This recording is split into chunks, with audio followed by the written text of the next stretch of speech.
welcome to the Any More Ideas podcast. Once again, I am Tim, joined by Anthony, and what are we doing today? So, at the end of last podcast, we kind of rushed through this segment a little bit, but I want to kind of go back to the question you asked me about how I felt when I heard that John Cena was retiring. Give you a better, a more thorough response. As crazy as it sounds, I knew this time was coming. I knew that it wasn't going to be forever, especially when he went part-time. When he went part-time, I knew that it wasn't going to be that much longer. I know he'll still be around the business, but I know that in terms of wrestling, after next year, it's pretty much over. He'll be back. He won't be back wrestling. He will. They all do. All of them. Well, pretty much every wrestler I can imagine through history, unless they were ones that were blacklisted or something like that, always end up coming back. The only reason why he wrestled was because technically, even though he had a good retirement match, he had no choice to retire due to injury early on in his career. So him, I could see why he wants to do it. John would have no desire because he accomplished almost every damn thing you can accomplish in the business. Yeah, but he'll miss it, and then he'll think of other things he could have done. Yeah, but you see, you miss it, and here's the thing. You gotta understand, John put 20 years into this. Okay, well, even besides that, not only that, the money. He's not gonna. I guarantee he's not wrestling. He's not gonna put his body through that again because he understands what like every wrestler does, what you put your body through, and especially if you do it for as long as he has, your body's not gonna be like, oh yeah, I think at 45. You gotta remember how old he is. There are people older than him still doing it. Okay, well, first of all, I mean, how old was The Undertaker finally when he stopped? But see, and he had done it throughout Cena's career. But see, The Undertaker really is a different case. No, but it's just a person. They do it. It's just how long are you popular, relevant? I'm telling you, John is not going to wrestle again after next year. It's not happening. Guarantee you, there'll be a few years break, and then he'll come back. Because this is his tour. This is his farewell tour. Guess what? Bands, wrestlers, they all do that, and they always come back. There's only one band I'm convinced that's going to have an actual farewell tour. Unless it's on the business side. That is for damn sure. He's not coming back unless it's for anything on the business side. He's not going to wrestle again. He's not. I think he is. And the reason why is, like I said, what more does he have to prove? What more does he have to accomplish? What more does he have to do? He's done damn near everything. He's a tag team champion. He's a 16-time world champion. He's a United States champion. The only thing he never won was really the Intercontinental Championship. Well, there you go. He come back. He can do that. But he's not going to want to win that because at the end of the day, the fact of the matter is he's already done what most can only dream of. And a lot of them have done similar, and they still keep doing it. Like, for example, Triple H, he can never wrestle again. Yeah, but that's also medically. Yeah. He actually has a medical reason he can't.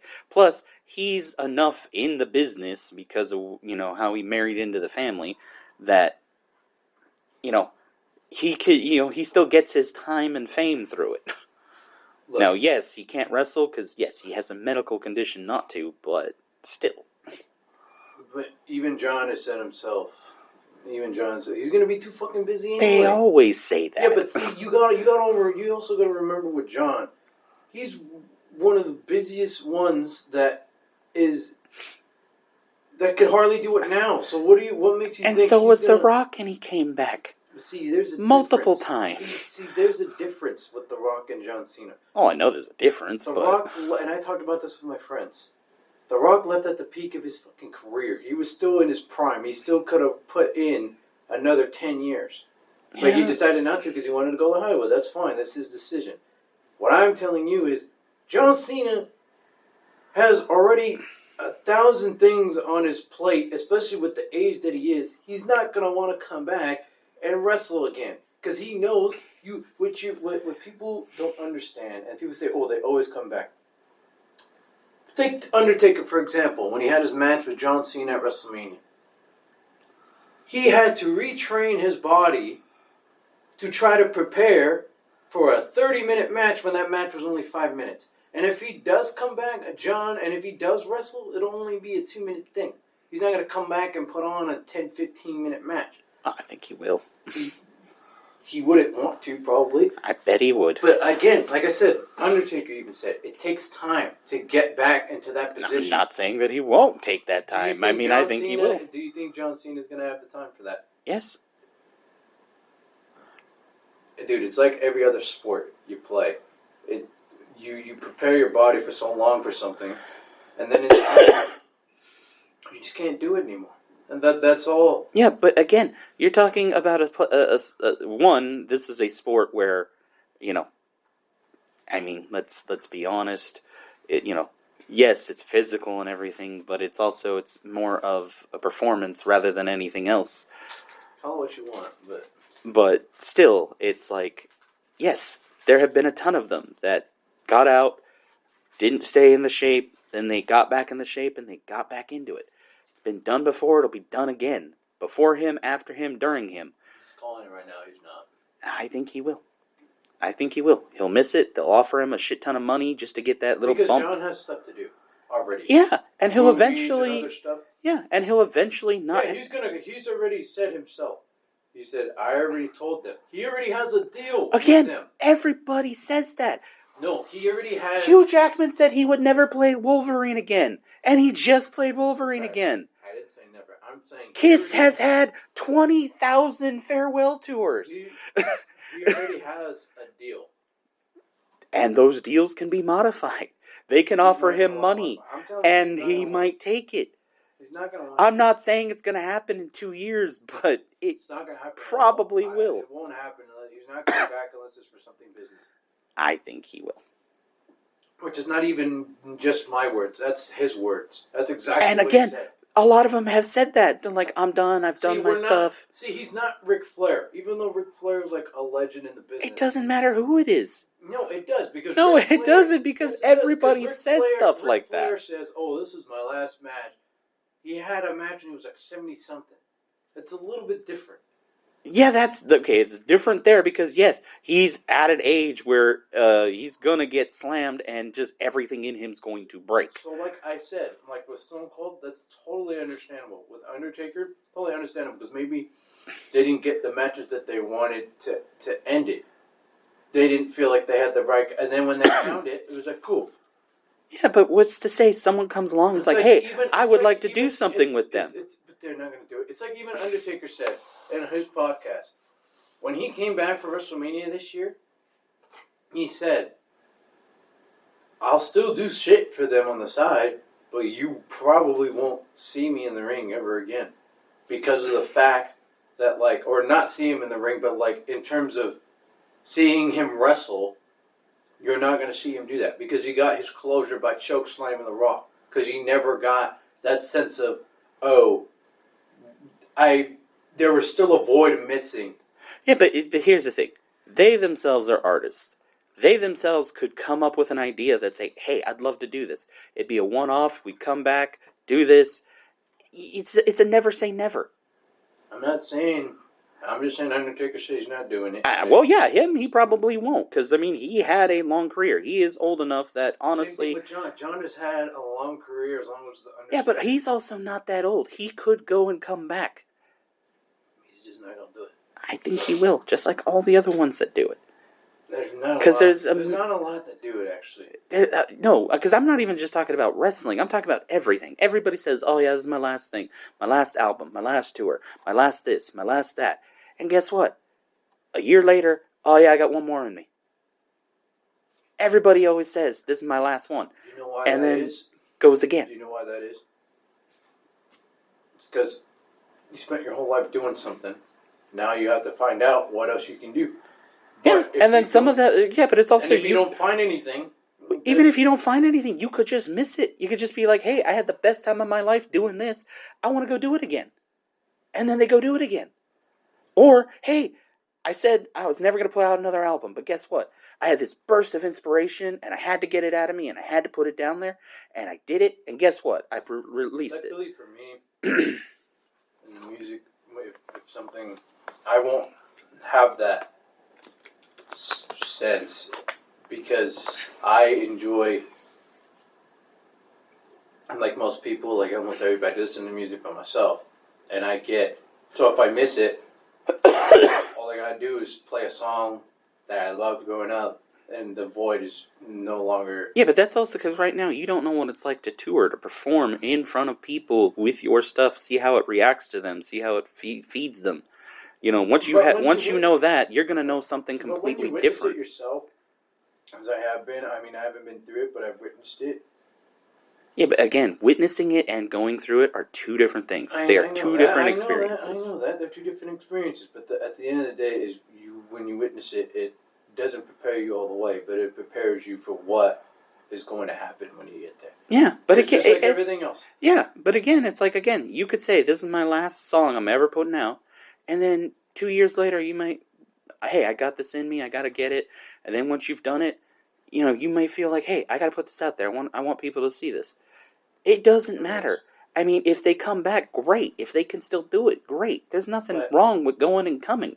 But we're just going to we're going to agree to disagree here. Yeah. Well, that's what I said. I mean, I'm not saying that you're wrong. I'm just saying that I think he'll come back.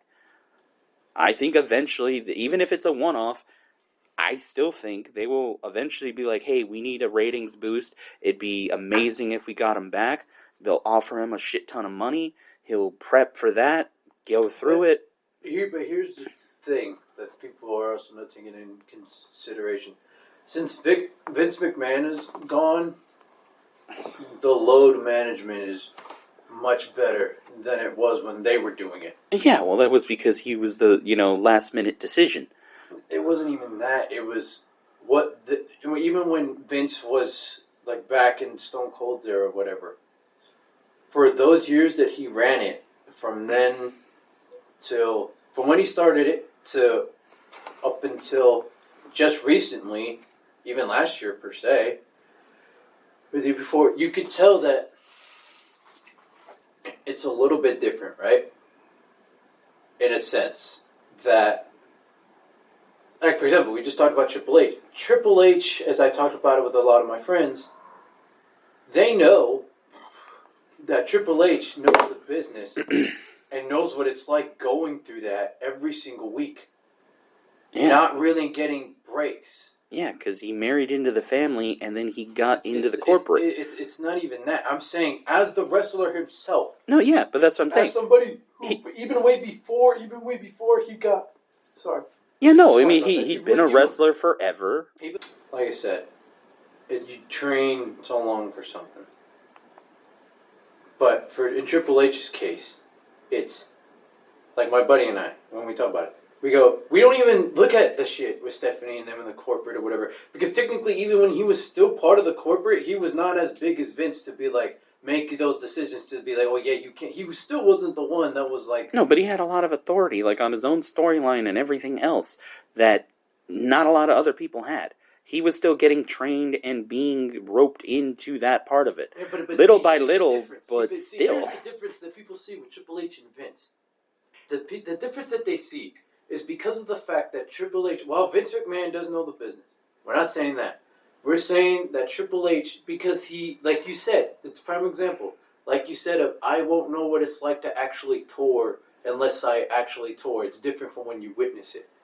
Triple H has not only witnessed, he's been a part of the business for so long. He knows what it's like to not have breaks. So he's giving the superstars what he feels that they deserve after everything they kind of gone through, whatever the case may be.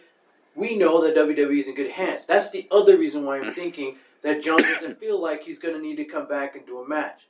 Because for him, there's no point. Because he's already done a shitload of one-offs already as a part-timer. So in his mind, he's already thinking, the business is in the business is in good hands. I don't have to worry about shit like I did then. Yeah, but he also does. As far as I know, he doesn't have an investment in the business. To him, it's him leaving. And you know what? If him leaving, anytime someone leaves something, they take a lot with them. They take fans that was like, oh, I only watch this for him. So if he's not here, I'm not going to watch it anymore. He actually will take a lot. So by him leaving, he's actually hurting the business. See, but here's the other thing that people don't understand. And I am very, very critical about my own community, the wrestling community, the WWE community. With John Cena, they hated the guy because he didn't turn heel. Because he couldn't. Because after everything that he was already doing with Make-A-Wish and all that, you can't just automatically stop that and say, hey, you just throw all that away because of it's already too out there for you to quit. You can't quit being a babyface. You gotta continue being a babyface because of everything that you already did. And the fans hated him for so long because of the fact that he didn't have a heel turn, which he wanted to do. But because he was so far in it that he couldn't do anything about it. Because when you're that deep when you're that deep in your own character, you can't really change much about it. You can't turn heel and turn on everybody that you helped, because then it'll make everything look stupid. So again, it's all an act anyway. But I'm saying either way, the fact is, when you do stuff like Make-A-Wish here's the thing: villains still do Make-A-Wish. Yeah, but I'm saying because there are kids that love the villain. It's a little different because in wrestling, kayfabe is a huge fucking deal. In wrestling, the thing where you don't break it—that's a huge deal in wrestling. Yeah, well, I'm not saying it is, but I'm just saying. Like Undertaker never really breaking character for the 30 years that he was Undertaker. Yeah, well, that's. Well, I mean, you can and can't say that because you can say he did when he reinvented himself. Yeah, you can say that's breaking his character. Because when he became... In a way, but it's still... No, it is. It is. He went from the, I'm just dark, demonic, don't really talk, to the American badass. And it's like, that's a night and... That is all for him. As close as that stuff still is, that is still almost like a night and day transition. So believe me, okay, and then Mick Foley, the perfect example, has like 8 different personas. Wow. And break character... He literally has gone from one character to another character in the same fucking match. Yeah, but that's not what we're talking about. No, but that's what I'm saying. It's all the act. It's just how well can you pull it off? Now for Cena, John Cena was too deep that it wouldn't have been believable. It would have broke the immersion. And yes, I agree, he couldn't have changed. So I'm saying I'm harsh in it. I'm saying is sometimes we don't know. Like, Roman Reigns is a beautiful example for this. Because, and I was part of this. Of, like, we don't know what we want. Because I started understanding why people did it with John. Because when Roman was the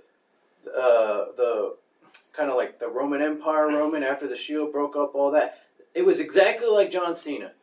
Love-hate relationship. They loved him one minute, they hated him another minute. And then, he comes back as the tribal chief. Well, he does his little 4-year stint that just ended recently. Yeah, because that was what worked. And it worked, but it took 10 years to get there. Yeah, well, that's why. That's why you don't always like it. But for John, it didn't take him that long to be successful. It took him a year. Because that's why he found his gimmick. He found what worked, and he ran with it. But they hated him because they didn't turn him heel, or he didn't turn heel. And for so long, it was always, we hate Cena, we love Cena. We hate Cena, we love Cena. We hate Cena, we love Cena. Yeah, because again, he didn't have his gimmick down yet. But no, it's not. He had his gimmick down. That's not what I'm talking about. In his prime, for those from 2000, at the end of 2006, up until, I want to say, 2000 and, shit. Like right when he was doing part-time. So I want to say 2016, 17, maybe even 2018. That's when the fans started slowly turning to being like, okay, we put you like for real.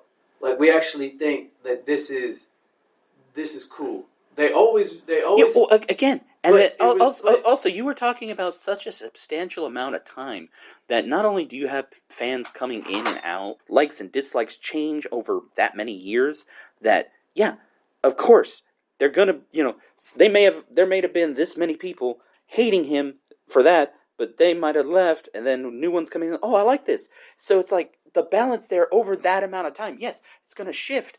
And then, yeah, gimmicks don't work forever.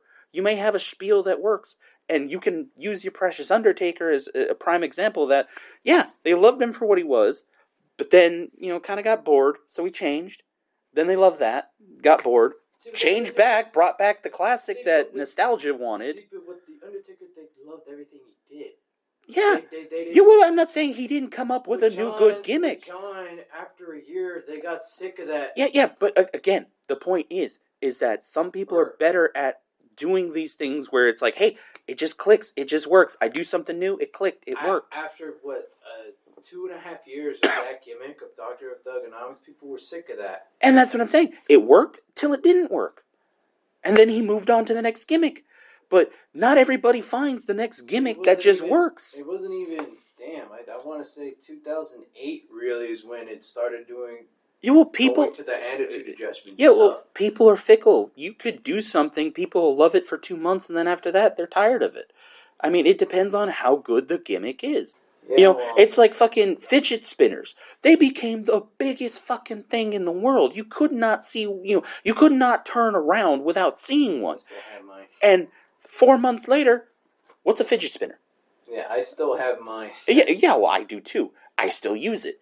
But that's because I'm old and I fidget with a lot of... I have all kinds of fidget toys. I love them. But my point is that it became a fad that worked, and then it was gone. It's not cool anymore. No one knows what... it's like they don't... honestly, I hardly ever see anywhere that sells them anymore. But yet, before, you could get them at dollar stores, you could get them in the mall, you could get them at the 7-Elevens where I bought mine. You could get them anywhere. And now... You can't find them. But yet they were the biggest thing in the goddamn world.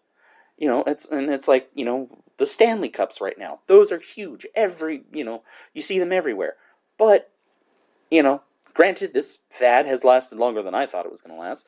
But I guarantee you, probably by next year, they're not going to be, what it is anymore. Especially the way people joke about them. Yeah. Okay. And that's what I'm getting. It doesn't matter if it's an item or a person.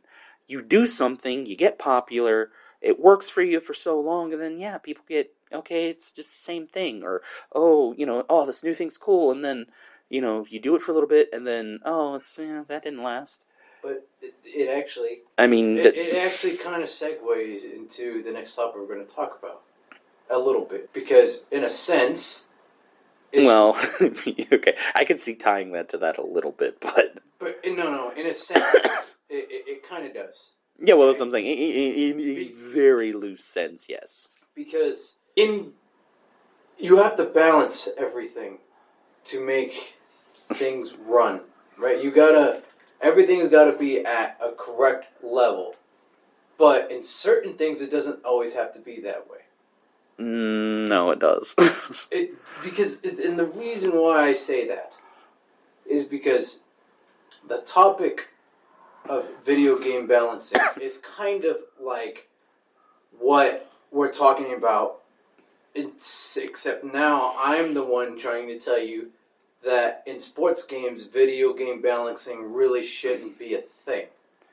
But it has to be. And the reason why I say that is because of the fact that I think that if you're playing online with people, it's all user skill.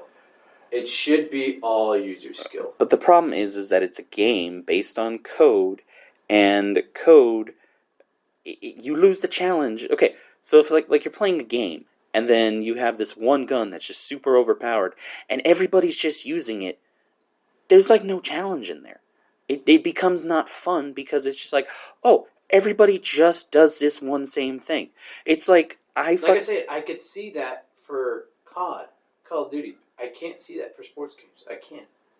But I can because again, like when we were talking about it, it's like you are talking about okay, if your college football game was a simulator, like actual, this is meant to be as realistic as possible, then I would agree with you. That, yeah, if that person is supposed to run that fast and everyone else is supposed to be slower than them, then sure. Which is kind of But what it is. But it's not. It's a game. It's not a simulator. It is not marketed as a simulator at all. I'll tell you what. In college, I don't know how many people are as fast as Zachariah Branch is in real life. Yeah, again, and that is in real life. And yes, his character should be maybe a little faster. But if the character is way faster than all the other characters, that is broken. Well, this is my point, though. My point is, the point that I actually didn't... Well, I did say it, but the thing that I also didn't mention when we were talking about it is now that I'm thinking about it, that's why I said adjustment is key. And adjustment is balance. Because here's the... No, I'm saying adjustment as in the user. Because take this, for example. If you put a linebacker on Zachariah Branch, I am sorry, that linebacker's not going to keep up with Zachariah Branch. But if you put a corner there, if you run a cover 4 or something like that, and you got a corner matched up on Zachariah Branch, yes, Zachariah might not have that much success because of the fact that you put a guy who could potentially keep up with him. But the fact that you put a linebacker there shows that, okay, you didn't make the correct adjustment, so why does this have to be nerfed? Because of the fact that you put the wrong coverage, which I've done too. I've put a wrong coverage on. And I had a linebacker against the slot receiver, and I'm thinking, oh, this is not going to end well. Because I tried to switch it, and it's too late. Because you got to make the quick reads if you're on the offensive end to know, okay, you got to hot route that. You got to put them in a position to be successful. So that 90-second speed... but tell me something. Say you put the right player that should be there. Your corner or whatever you said. Yes. Say you put that there. But whoever that corner player is, their stats are way below, whatever the one that you're using is. So even if you have the right player there, since the stats don't match up, you can still do it, even if that person has the right person who should be there. But see, it's like I said yesterday. You back them up 10 yards off. Because here's the thing. You back up that corner 10 yards off. You have that safety over the top. That covers a certain zone. Yeah, but what I'm saying is, even if you do all the correct play, because the stats are still different, because the game operates on a game engine, not human ability, it's still not completely real. Still, here, you got to remember, the people that I'm playing are using better teams than I am. So they should have that opportunity to be like, okay, I played Alabama yesterday, and in the video game, the guys talking crap after, which really didn't matter because I was like, dude, you're talking to a random guy. But anyway, the sense that I'm making is with this.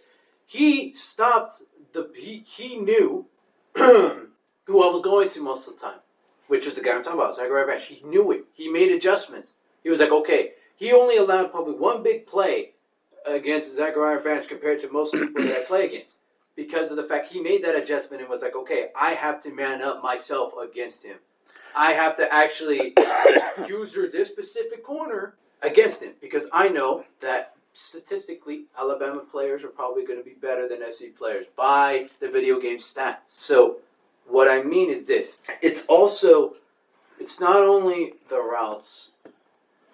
You have to have every player in a certain position, especially when you play zone. Your linebackers have a certain zone to cover certain routes. That's the way it should be. But especially if you have a player where most of the time, most people are going to go deep, then you have to cover that deep third, that deep zone, because you know that most players are going to want to hit that specific player there because they know that most players are not going to make the adjustment. So that's what I'm saying. CPU, I could understand why they make it a little difficult. But when I'm saying user, it's a little different than it is in 2K, like I said. Because in 2K, people take advantage of something else. And you technically, would say... There's nothing that I could do about it unless I actually make another player to... And even then, the dribbling is so cracked for when you have certain dribble moves and all that, and you can't get them. You have to make a specific type of guard to get a specific type of dribble move, a specific type of dribble set to be able to match which most players have. But then according to you... Just get good. But it's different in college football in a sense because the fact is this: In college football and in 2K, the thing that's different about it is that it that is actually a point of, okay, it's not the fact that you're not good, because I know a bunch of good streamers out there who play 2K, but they get worked by some random guy because they know these certain dribble moves and they span dribble moves and because they exploit the system. Yeah, and that's what I'm telling you. That's a little college football is still a system. It can still be exploited. and here's the thing, and here's my thing with that. It's like, that's the same reason why I stopped playing MLB for a little bit. Because of the fact that it was very, very just, to me, it seemed unbalanced a little bit. And that's why they balanced games. But it's different for college football. It's only different because it's the one you're doing good at. No, it's not. That's not what I'm saying. Because look, here's the thing. What I mean is, in MLB, every player knows in MLB that you have a player that you hit a ball perfect with, and especially if you get under it and you hit it perfect, and that ball's a line drive. Should not be a line drive, especially when you have players that have more power than others. And the reason why they have more power than others is because in real life, that's how they are. Like, I'll give you an example. Ken Griffey Jr., one of the base cards that you get this year is, if you bought the deluxe edition, is a core card, which is his is one of the core cards. It's a 90 overall card, but his power on the right side is 105, which means I should be able to elevate the ball more than most players because I have Ken Griffey Jr., which a lot of people do because a lot of people buy the extra shit in the game now. So the fact is if I line up a ball, if I perfectly pieced it, there's no reason why it should be a grounder to second base, or a fly ball to center, or a line drive to right. And this is where I tell you, they're not simulators. They are games. They still work on randomizers. They still work on code. They are not built to be simulations of the actual game. Now, mind you, they are trying to get as close as they can, but because it's a game, you still have to make certain exceptions because it can't be only fun for certain people. Well, it's not that. It's like MLB, for example, like I explained to you when we talked about this before, is a guy can get a home run without touching it. I mean, what I mean by PCI is it's a little... Yeah. The PCI can be fucking down here, the ball is up here, and he swings, and it's gone. But if the PCI is really directly right under the ball, perfect timing, gone. Or not gone, out. Because that to me makes no sense. Because of the fact that guy's just late, or just early, or very late, which I've seen a very late homer, which is normal. And that's what I'm saying. It works on a randomizer. I don't know. I just don't get it. Because, think of it this way. If I put you in Call of Duty, and I put you, say, I put you in a shooting, and I give you, I honestly, I don't know all the guns, but give you a submachine gun. Mm-hmm. You do iron sights. Mm-hmm. Now, when you fire it, that first bullet should be 100% accurate, because that's the first bullet that comes out before you start getting any recoil off the other bullets. Yes. It's not always 100% accurate. It literally rolls a dice to tell you if you actually hit something dead center or not. Yeah. Because that's the chance. Now, if I shot a real gun like that, guess what? My first bullet's probably going to hit where I wanted it to hit. Every other bullet's going to spray around it, but that first bullet most likely is going to hit where it's supposed to hit. Yeah. That's realism. That would be a simulator. That would be like shooting, that would be like Silent Scope. Or I don't know if there's a newer game, but that's why. Games work on code. If you could just honestly have the muscle memory to hit every ball perfect, to get a home run every single time, because there are people that do that can do that. They even know how the system randomizes that. They can tell, okay, every 3 shots it does this a little to the left or something like that. There are people that will study the game down to that minute detail, and those are these top 100 players that are in the highest end of the leaderboard. And that's where it's like, if you want to talk about skill. That's learning the system, not just basing everything off reality. That's learning how the computer works. And I'm not talking about the computer as a CPU player. I'm talking about how the game actually operates, getting down to how it times, how it does this. Does it do this every 3 or 4 times? What's the randomization? Doesn't matter if it's baseball, Pokemon Go, college football, Call of Duty, Borderlands. Doesn't matter what game it is.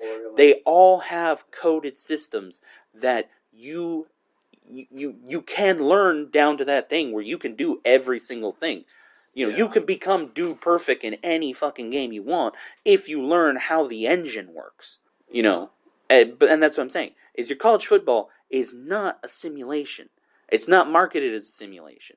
They try and get it as close as it can be to realism, but it still needs to be fun for everybody. And the problem is, if you have a whole bunch of people like you who are extremely super ass good, guess what? It's going to get boring for you that you win all the time. Maybe not you specifically, but some people do get tired of just winning because then it's no challenge to them. And the people who lose, they're going to stop playing and buying the game because they're just going to think, oh, I'm either so terrible at this game, I don't want to play it, or I just do nothing but lose, so fuck this game. Well, that's why I say as a player, you got to pick the mode you want. Yeah, but that's what I'm saying, is that's where people start to balance games. That's why you hear everybody bitch, oh, my character got nerfed, oh, this got nerfed, this gun got nerfed. But there's a mode for everybody, though. Yeah, like in college football, like, for example, you could play Dynasty mode and don't have to... Yeah, okay, but tell me, what is different, how are the modes different? Because... So the mode that I'm playing is essentially like Dynasty mode offline. It's really okay. I mean, no, wait. Let me. No, but what I'm getting at. I meant online. Okay, but still, what I'm getting at is the mode just a difficulty, or is the mode this game plays differently? Like it's a different type of do you have different mechanics in each mode, or is it just this is easy, this is hard, and this is expert? It's if you play offline, this is the hardest difficulty, which is Heisman, which I've beaten most of the computer teams I play in that Dynasty mode, but it is hard. When but does Dynasty? But other than difficulty, does Dynasty play any different than Heisman? Like, is there what? No, Dynasty is a mode. Well, that's what I'm saying. Does that mode? Heisman is the difficulty. Okay, but that's what I'm getting at. The modes. How do they play differently? What is different between each mode? Because you're saying, oh, well, they can play a different mode that's easier for them. If they want, yeah, they can. Yeah, if they want. Yeah, but they could play.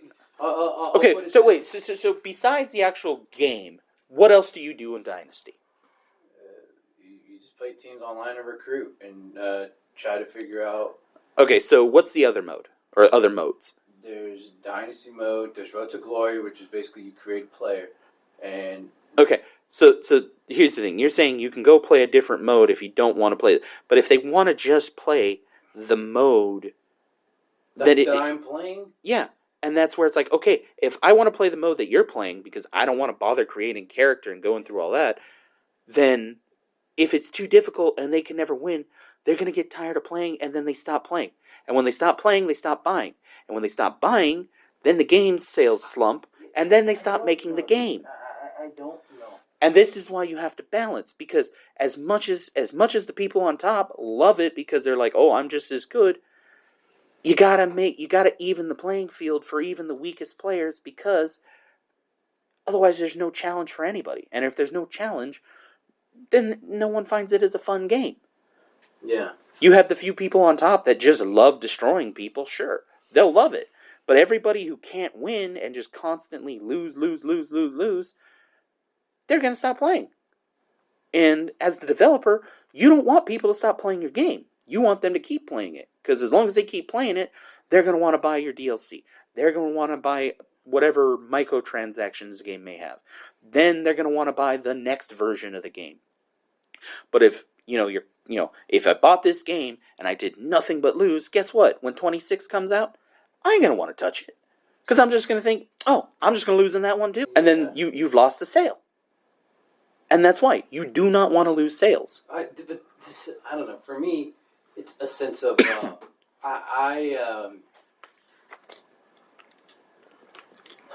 Well, I know you. You gave me your reasons, and like I said, if the game was marketed as a simulator, sure, I would completely be on board and agree with you wholeheartedly. Yeah, sure. If this guy's supposed to be faster than everybody else in the game, that guy should be that.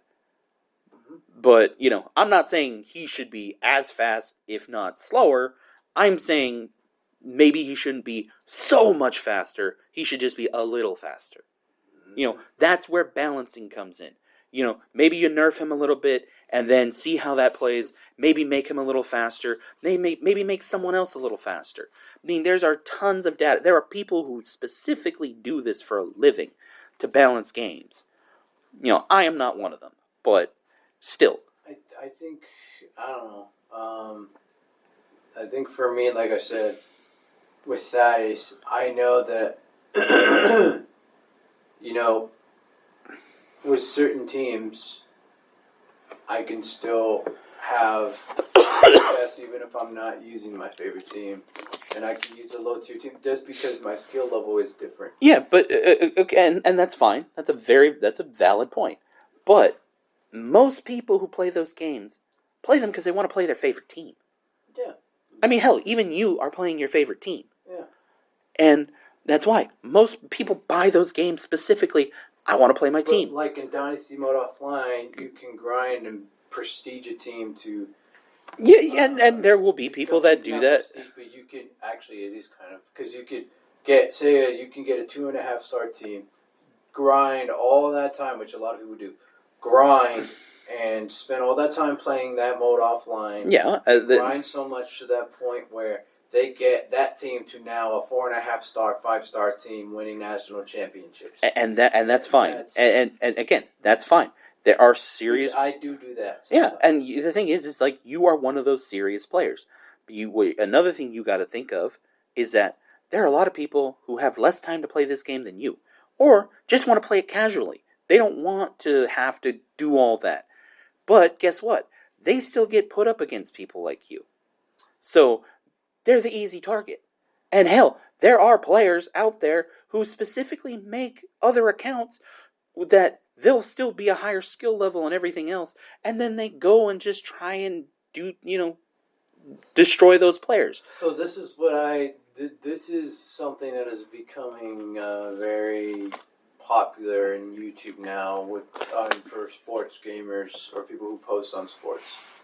It's called No Money Spent Challenge, which means you buy the base game. You don't buy any power ups. You don't get the DLC or you're the exclusive and you buy the base game. Yeah. You don't buy anything. You don't get the deluxe. You just buy that base game and then grind the shit out of it until you can match up with better players, or you can match up. Yeah, but the thing is those players are usually pretty good enough themselves that they already surpass any bottom feeder players there are. I don't know, man. To me, I'm always going to have a disagreement on. No, especially with football, because football is more. And again, I get your points, and I say they're valid. But again, I also say the game is not a simulation. The game is a game. Because, I can give a big example of a game I stopped playing because, to me, it's broken. No matter how much they balance it and change the rules. I used to play a shit ton of Yu-Gi-Oh! That was my favorite card game. I have literally probably 100,000 cards, if not more. And I stopped playing because as soon as, the new, I don't know, it was maybe the 13th, 14th set came out, they basically made they basically made it where you can make a deck, and they're called, they were called burn decks. I don't know if they call them the same thing now, or if there's even, it basically became where someone could burn through their entire deck in 2 turns and win. And after that, there were 1-turn kill decks, where basically, depending on who started first, you win in 1 turn. I'll tell you what, you want balance, go play Uno. Base Uno is actually fairly well balanced. Base Uno, yes. You want unbalanced? Have you played No Mercy? Yeah. That is the most unbalanced piece of shit I have ever played. I have played that. Literally, it can be over in 3 turns. You cannot play that with 2 players. No, you can't. You can't play. No, I never played No Mercy with somebody else. I've tried, and yes, I would never do it. No, and that's what I'm saying. Is like, I mean, okay, that game is not meant for 2 players. It's not. They say it can be done, but it's not. It's not. But I wouldn't even think about trying. Just imagining playing it with another But person. I mean, and that's the thing with board and card games. It takes a lot of time and effort to balance them because you don't have a computer that can balance things on the fly. Because even when you're playing the game is still balancing while you're playing it. But when it comes, the most balanced game. I'm not even talking about like we'll talk about digital. Like we'll talk about because there's Uno for like system. It's been on there forever. So that is like one of the most balanced games there is. I'm actually damn near surprised you haven't told me to get the mobile one and try playing that. I mean, that's because I honestly with the mobile Uno, I have up and down with it. Like I play it and then I don't. And I re-download it and then I don't. I don't have it because I don't know what I don't know if it's the phone or what it does, but it'll undownload it if you don't touch something for like a while. It happens to me all the time. Like Uno, I remember I didn't touch it for like I want to say 5 or 6 months, and I had to re-download it again. You may have a setting on your phone on iPhones do have a setting that probably. If you don't use something, it'll offload unused apps, because I always turn that off because I have a shit ton of games that I don't touch, and I don't want to have to re-download them when I eventually do want to play them again. So you may have that on, and that will do that. But actually, now, since we kind of covered the balancing and all that, which every point on both sides is valid. Yeah, no, like I said, I mean, like I said, your points are completely valid, but like I said, it's not a simulation. Yeah. Because that's like me, that's why I even brought up Gran Turismo. You don't see an F1 car against a Miata. Yeah. I mean, granted, I'm sure there's a way to do it. I haven't played the last couple of Gran Turismos. Maybe there's a freestyle mode, a free mode that you can do it, but you don't see that because, an F1 car would beat the shit out of a Miata, no chance. But that is a simulation. That is a game that is actually supposed to be a simulation. That's where that is where if a Miata could beat a fucking, I don't know, if a Miata could beat an F1 car, then that would make no fucking sense. That would be wrong. But if I was playing Need for Speed, then I want my Miata to be able to catch up to the fucking F1 car. Yeah, because it's an arcade racer. Yeah, it's not meant to be realistic. That is true. But since we were talking about board games, that gives me the utmost pleasure in asking what your top 5 board games are. Oh, we do need a top 5. Top 5 board games. I should have this pretty easy because we actually have a shit ton of board games. I'm going to say Monopoly. I love Monopoly despite, it ends family and friendships. I have also played damn near every version of Monopoly. Oh, so have I. And it does end friendships and families. It does. I've seen it firsthand. No, but I mean, I've actually played smaller versions of Monopoly that are faster, where instead of the 3 property ones, it's 2. Yeah. I've also played Mega Monopoly, which is I've never actually finished that game. I haven't either. I've tried Mega, it is but literally, why would you want to make a long game? Why would you want a game that could literally take a month to take a year? Why don't you? Yeah. Why do you want to make a long game longer? I've played the one where you actually have to build a 3D tower in the middle of it. That one I have not played yet. That was actually pretty fun, but it also doesn't make that much sense. I will say probably my favorite Monopoly is the Mario Kart Monopoly. I got that one I like, because that one I like. You got 10 goes around the board and the game is over. Yeah. And not everybody gets to go through. It's like as soon as one person goes through, that's it, you're done. I like that. The coin system, that one to me is the perfect Monopoly. That one works good.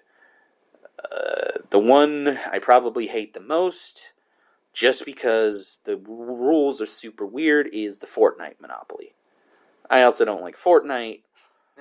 But that one is really weird when it comes to the rules. Yeah. It's still not that bad, but I honestly, of all the ones I dislike, I probably dislike that one the most. Yeah. Of the ones I've played. As I say, speaking of Monopoly, I can give you an eBay link to. You said what do you want for my birthday? I can give you an eBay link for one that I want to get. Wow. It's an old. It's one that they don't make anymore, and I'm like, shit, I want that. Okay, so Monopoly number 1. I really like this game. It's an old one. It's called Kerplunk.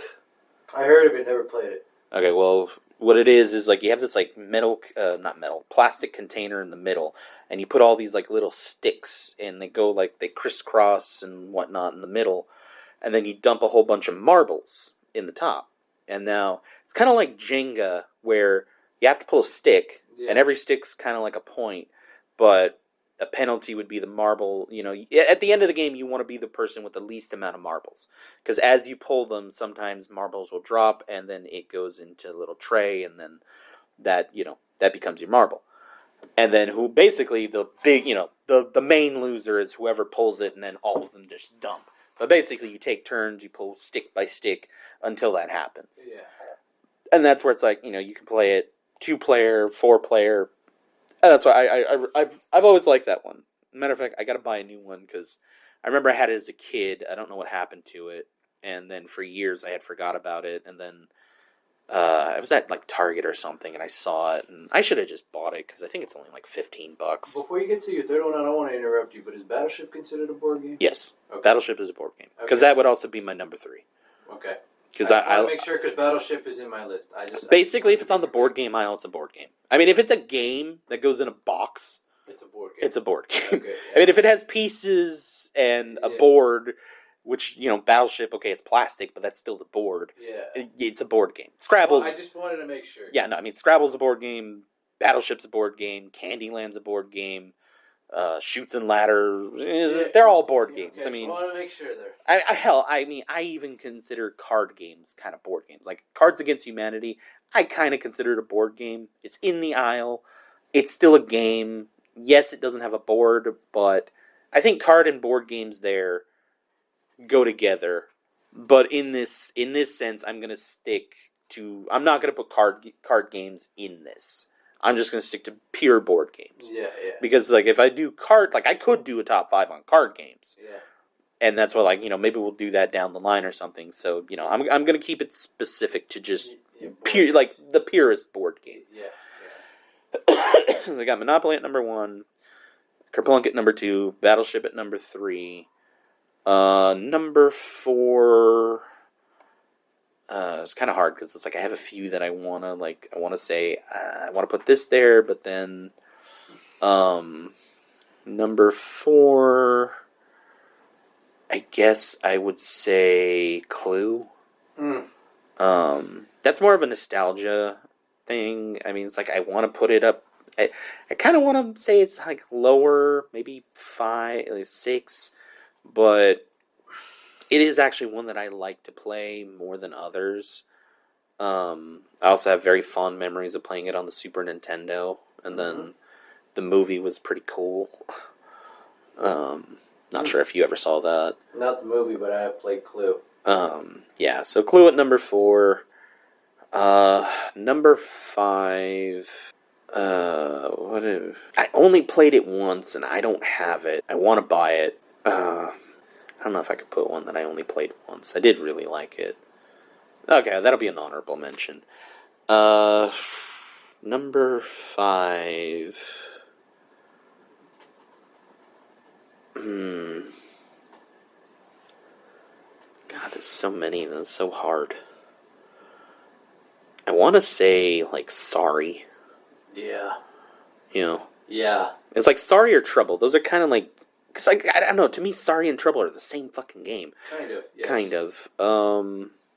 I just played Sorry more than I played Trouble, although I think I liked Trouble more. Yeah. Yeah. I'm still gonna go with Sorry, though. Yeah. Oh, no, you know what? No, that would be number 6. Game of Life. Not a bad. That was the one that was like on the tip of my tongue. I'm like, yeah, I know what it is. I just can't think of the name. Because like I remember it's like a big. Because I mean, I like board games that take time. Granted, I don't want them to take forever. Even though I put Monopoly at one. Yeah. But then also it's like Monopoly. Besides just base Monopoly, my favorite version of Monopoly is called Monopoly Deal. Yes. The card game version. Yes. Because I mean that one's nice and quick. I mean, it's still Monopoly, minus the dice rolling and going around the board, but you can still trade with people and all that shit, so it's like, I like the condensed version of it, but I still like a good game of Monopoly. Yeah. I mean, a couple, now I'll do my honorable mentions. First one would be Ticket to Ride. I love that game. I just don't play it that often, and I also kind of don't like you need a big group of people to play. Like I played smaller versions, like the New York or whatever, that you can play 2 players because it's like half the size. Yeah. But I also, I prefer the bigger version, but it's also something that's like I need like 6 people to play that game. Otherwise it's not as fun. Or if it's like almost like whoever starts gets the biggest advantage, or even just the luck of the draw on the cards. So yeah, I mean, Ticket to Ride, honorable mention. Since I bumped Sorry, that would be my other honorable mention. And then my third one is a game called Portal. It's based off the video game, but they made a board game. So I think it's called like the Cake Acquisition game. I that's the one I said is like I played it one time because I knew someone that had it, and I want to get a copy. I want to get my own, but it's kind of hard to find now because I don't think they make it anymore. I know Amazon, I think, still has a couple left for like $50. I want to get my hands on one of those. Yeah. And then like the Monopoly version I want is the Achievement Hunter version. Yeah, so that would be mine. So what about you? Okay, I have to do a little quick. Mine is Sorry number 1. I love Sorry. I played Sorry probably the most out of any game. Number 2 is Guess Who. Okay, yeah, that one's pretty good. I've played that a few times, but I never really got into it, but it was still pretty good. 3, Monopoly. 4 would be Battleship, because I love Battleship. I played it a lot. And then my number 5, actually, it's a basic one, but every time I would even go to like Claim Jumpers, which I'm sad that they're taking that down near my house in Northridge. That's one of the last ones. They had checkers there, and I always played checkers when I was young. I just loved it. And an honorable mention for me would be Clue, because I did play that game quite a lot, but not as much as I played the 5 that I mentioned. Then would be Heart Surgeon, would be the... You mean Operation? Operation, yes. I forgot about that. Would have been an honorable one for me too. Operation, yeah, I played that a lot. So, yeah. Played it until the thing broke. yeah. But that's my top 5. Alright, no, it's a good top 5. I didn't even think of checkers. I mean, I've always been more of a chess person, but I suck at both, so they're definitely not in my top 5. Yeah. I like playing. I mean, I anytime someone wants to play me, I'll play them, but I've always been more chess over checkers. But yeah. I actually used to like Chinese checkers. I was decent at that. Yeah. Yeah, so we'll wrap up here. Thanks for listening. Leave us comments, likes, subscribe. Eventually, I'm just going to put this out here because, by this point, when this finally comes out in a month, maybe by then I'll have figured out an RSS feed and we'll get these up on Apple and Spotify. I just have to figure out how to do that and then get everything uploaded. But I do know Apple requires you to have 4 or 5 episodes out before you do that. So eventually we'll have this on some different platforms for you guys. But until then, hang with us here on YouTube and yeah. Yeah, have a good one, guys. We'll see you next time. All right, see you next time.